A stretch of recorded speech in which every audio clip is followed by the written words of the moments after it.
வணக்கம். பரபரப்பு மீடியா செய்திகளுக்காக நான் நிரோஷன். சமீபத்தில் சீனாவின் மக்கள் விடுதலை ராணுவ விமானப்படை PLA-AF-இன் 5வது தலைமுறை போர் விமானமாக கூறப்படும் J-20 2 PL-21 BVR எனப்படும் பார்வைக்கு அப்பால் இலக்குகளை தாக்கும் வான் ஏவுகணைகளை எடுத்துச் செல்வதை காட்டும் ஒரு புகைப்படம் வெளியிடப்பட்டது. எமது காணொளிகளில் நாம் வான் ஏவுகணை என்று குறிப்பிடுவது என்னவென்று சிலர் பின்னூட்டமிடும் பகுதியில் கேட்டிருந்தார்கள். வான் அதாவது ஏர் டு ஏர் ஏவுகணை என்பது வானில் ஒரு விமானத்திலிருந்து மற்றொரு வான் இலக்கை தாக்கும் ஏவுகணை. அந்த வான் இலக்கு எதிரி விமானமாகவோ எதிரியால் ஏவப்பட்ட ஏவுகணையாகவோ இருக்கலாம். வெளியிடப்பட்ட புகைப்படம் மங்கலாக இருந்தாலும் J-20 போர் விமானம் உண்மையில் மிகவும் ஆபத்தானதாக சீனாவால் கூறப்படும் ஒரு நீண்ட தூர வான் ஏவுகணையை எடுத்துச் செல்வதற்கான மிக அதிக வாய்ப்பு உள்ளது என்பதை காட்டுகிறது. PL-21 BVR வான் ஏவுகணையை சுமந்து செல்வதாக கூறப்படும் J-20 போர் விமானத்தின் படங்கள் செங்டு விமான தொழில் குழு CAIG தயாரித்த போர் விமானம் குறித்து பாகிஸ்தான் பாதுகாப்பு ஆய்வாளர்களால் வரவேற்கப்பட்டுள்ளன. பாகிஸ்தானின் உள்ளூர் ஊடகங்கள் இப்போது வெளியிட்டுள்ள தகவல்களில் அடுத்த ஆண்டு தொடக்கத்தில் சீனா 5வது தலைமுறை J-35A போர் விமானங்களால் பயன்படுத்தப்படும் PL-21 ஏவுகணைகளும் பாகிஸ்தான் விமானப்படைக்கு வழங்கப்படும் என்று அவர்கள் நம்புகிறார்கள். தெற்காசிய பிராந்தியத்தில் பாகிஸ்தானின் இரும்பு சகோதரன் சீனா 2026ஆம் ஆண்டில் முதல் காலாண்டில் 5ஆம் தலைமுறை போர் விமானமான J-35A பாகிஸ்தானுக்கு வழங்குவதை பெய்ஜிங் துரிதப்படுத்தும் என்று பாகிஸ்தானிய ஊடகங்களில் கூறப்படுகிறது.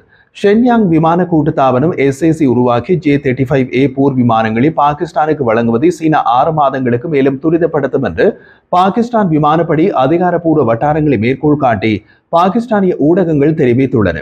இதை வைத்துத்தான் 5ஆம் தலைமுறை ஸ்டெல்த் போர் விமானத்தின் முதல் தொகுதி 2026ஆம் ஆண்டின் தொடக்கத்தில் பாகிஸ்தான் பெறும் என்று எதிர்பார்க்கப்படுகிறது. முன்னதாக 2026ஆம் ஆண்டின் இறுதிக்குள் வாங்க ஒப்புக்கொள்ளப்பட்டு 40 சீன தயாரிப்பு ஸ்டெல்த் போர் விமானங்களின் முதல் தொகுதியை பாகிஸ்தான் பெறும் என்று எதிர்பார்க்கப்பட்டது. கடந்த ஆண்டு இறுதியில் ஊடக அறிக்கையில் சீனாவில் தயாரிக்கப்பட்ட 40 5ஆம் தலைமுறை போர் விமானங்களான J-35A பாகிஸ்தான் வாங்கும் என்றும் அனைத்து போர் விமானங்களும் 2 ஆண்டுகளுக்குள் இஸ்லாமாபாத்திற்கு வழங்கப்படும் என்றும் தெரிவித்தனர். இது சீனா தமது 5வது தலைமுறை போர் விமானம் என்று கூறப்படும் ஒன்றை எந்த நாட்டுக்கும் ஏற்றுமதி செய்வது இதுவே முதல் தடவை. J-35A விமானத்தின் நிஜமான தயாரிப்பு இன்னமும் தொடங்காத நிலையில் அடுத்த சில மாதங்களில் அது எப்படி சாத்தியம் என்பது புரியவில்லை. J-35A விமான விவகாரம் எப்படியோ நாம் குறிப்பிட்ட PL-21 ஏவுகணை ஏற்கனவே தயாரிக்கப்பட்டு இப்போது சீன விமானப்படையின் பாவனையில் உள்ளது. சீன PL-21 ஏவுகணையை விட செயல்திறன் மற்றும் தூரவீச்சு குறைவான PL-15 வான் ஏவுகணை பொருத்தப்பட்ட பாகிஸ்தான் விமானப்படை J-10Cயின் திறனால் உற்சாகமடைந்துள்ள பாகிஸ்தான் பாதுகாப்பு பார்வையாளர்கள் இந்திய விமானப்படையின் பல போர் விமானங்களை வானுக்கு வான் ஏவுகணையை பயன்படுத்தி வெற்றிகரமாக சுட்டு வீழ்த்தியதாக நம்புகிறார்கள். நிச்சயமாக அவர்களின் சொந்த J-10C அல்லது J-35A போர் விமானங்களிலும் PL-21 ஏவுகணை பொருத்தப்பட வேண்டும் என்று விரும்புகிறார்கள் என்பது அவர்களது கூற்றுக்களில் இருந்து தெரிகின்றது. இந்தியா பாகிஸ்தான் மோதலின் போது இஸ்லாமாபாத் 3 ரஃபால் விமானங்கள், ஒரு Su-30 MKI மற்றும் ஒரு MiG-29 ஆகியவற்றை கொண்டு 5 இந்திய போர் விமானங்களை PL-15 வான் ஏவுகணை சுட்டு வீழ்த்தியதாக பாகிஸ்தானிய தரப்பில் கூறப்படுகிறது. மறுபுறம் இந்தியா எந்த போர் விமானங்களையும் இழந்ததை உறுதிப்படுத்தவில்லை. அதனால் தான் PL-15 வான் ஏவுகணையை கொண்டாடும் பாகிஸ்தான் பாதுகாப்பு பார்வையாளர்கள் அதன் மேம்படுத்தப்பட்ட வடிவமான PL-21 ஏவுகணையை பெறுவதே எமது லட்சியம் என்கின்றார்கள். 1967ஆம் ஆண்டு தமிழ்நாட்டில் அறிஞர் அண்ணா தேர்தல் பிரச்சாரத்தில் ரூபாய்க்கு 3 படி அரிசி நிச்சயம் என்றார். அதன் பின் ரூபாய்க்கு 3 படி அரிசி லட்சியம், 1 படி அரிசி நிச்சயம் என்றார். இப்போது ரூபாவுக்கு எத்தனை படி அரிசி கொடுக்கப்படுகிறது என்பது தெரியவில்லை. ஊருக்கே வழிகாட்டிய அண்ணா இருந்த தமிழ்நாட்டில் படி என்றால் என்ன அளவீடு என்று இப்போது எத்தனை பேருக்கு தெரியும் என்பதும் தெரியவில்லை. நாம் எமது காணொளியில் மூலோபாயம் என்ற தமிழ் சொல்லை பயன்படுத்தினால் சிங்கள சொல் போல் இருக்கிறது. தமிழ் சொற்களை பயன்படுத்தலாமே என்கிறார்கள். அந்த மூலம் பிளஸ் உபாயம் அல்லது மூலோபாயத்தை விட்டுவிடலாம். பாகிஸ்தானியர்களின் PL-21 ஏவுகணை லட்சியம் எவ்வளவு தூரம் நிச்சயம் என்பது தெரியவில்லை. காரணம், பாகிஸ்தானியர்களுக்கு சீனா கொடுத்த PL-15 ஏவுகணைகளில் ஒன்றை இந்தியாவிடம் முழுமையாக தூக்கி கொடுத்துள்ளார்கள். இந்த நிலையில் பாகிஸ்தானியர்களின் PL-21 ஏவுகணை லட்சியம் நிச்சயமாகுமா? பாகிஸ்தானுக்கு கொடுக்கப்படும் PL-21 ஏவுகணையும் இந்தியாவின் கைகளுக்கு போய் சேராது என்பதற்கு அரைக்கால் வீசம் உத்தரவாதம் கூட கிடையாது.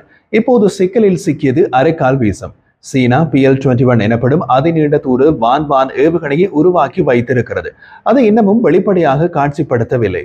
PL-21 மேற்கத்திய AEW&C சொத்துக்களின் திறன்களையும் ஒரு நொடியில் துணை விமானங்களையும் சீர்குலைக்கும் திறன் கொண்ட ஒரு புரட்சிகர ஆயுத அமைப்பு என்கின்றது சீன அரச ஊடகம் குளோபல் டைம்ஸ்.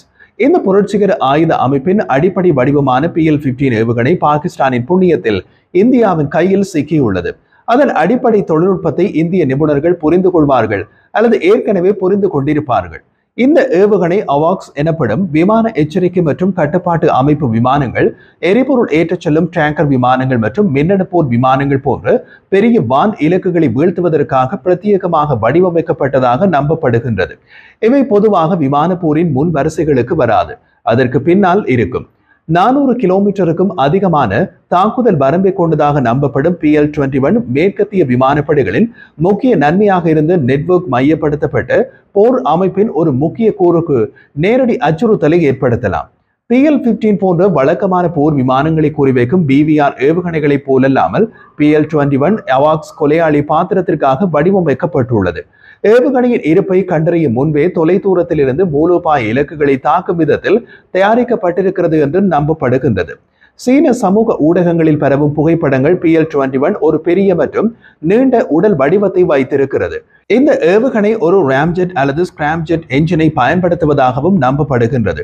இது நீண்ட தூரங்களுக்கு நீடித்த முடக்கம் மற்றும் அதிக சூழ்ச்சி திறனை வழங்குகின்றது. பல ஆய்வாளர்கள் PL-21 மேம்பட்ட ECCM மற்றும் சிக்கலான மின்னணு போர் சூழல்களில் செயல்படும் திறன் கொண்ட AESA அடிப்படையிலான செயலில் உள்ள ரேடார் தேடுபொறியை கொண்டிருக்கும் என்று நம்புகிறார்கள். பல அறிக்கைகள் PL-21 இருவழி தரவு இணைப்பு குறியாக்கத்தை பயன்படுத்தலாம் என்று குறிப்பிடுகின்றன.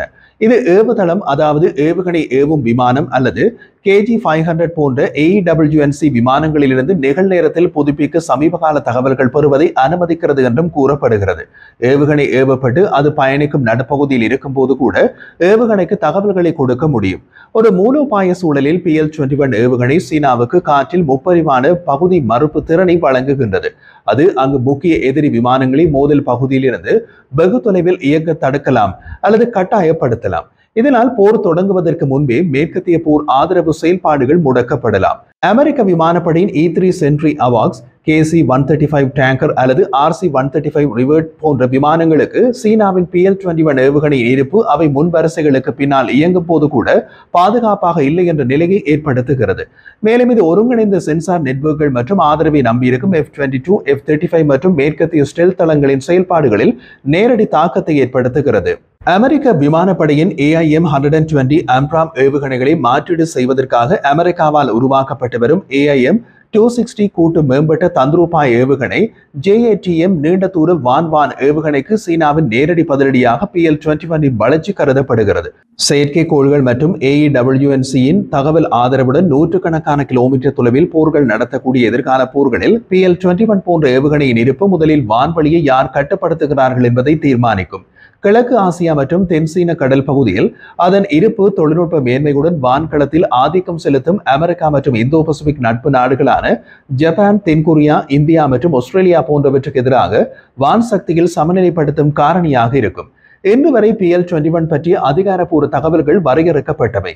முழுமையான விவரங்கள் வெளியாகவில்லை. ஆனால் முன்மாதிரி கண்காணிப்பு மற்றும் PL-21 ஏவுகணையின் ஏவுதல் சோதனைகள் அது இப்போது வளர்ச்சியின் மேம்பட்ட கட்டத்தில் இருப்பதை குறிக்கின்றன.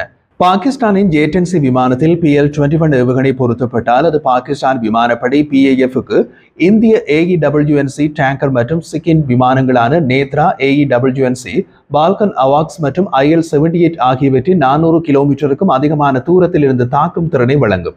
இதன் பொருள் நெருங்கிய தூர விமான போர் நிகழும் முன்பே இந்திய விமானப்படை IAF-இன் வலையமைப்பை மையமாக கொண்ட போர் அமைப்பின் நரம்பு மையத்தை PAF துண்டிக்க முடியும். இது இந்தியா PL-21 ஏவுகணையை முடக்கும் பொருள்நுட்பத்தை விரைவில் உருவாக்க தூண்டுகிறது.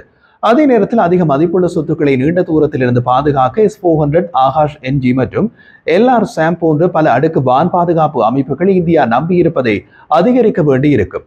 PL-21 உண்மையில் பாகிஸ்தானால் இயக்கப்பட்டால் சீனா இந்த சூழ்நிலையை பயன்படுத்தி ஈரான், எகிப்து அல்லது வளைகுடா நாடுகள் போன்ற பிற நட்பு நாடுகளுக்கு ஏவுகணைகளை விளம்பரப்படுத்தலாம். PL-15E உடன் முன்பு போலவே பாகிஸ்தான் சீனா தயாரித்த ஆயுதத்திற்கான ஏவுதள வாடிக்கையாளராகவும் உண்மையான செயல்பாட்டு சோதனை தளமாகவும் செயற்படும். ஏற்றுமதி சந்தையில் அமைப்பின் செயல்திறனை சோதித்து நம்பகத்தன்மையை அதிகரிக்கும்.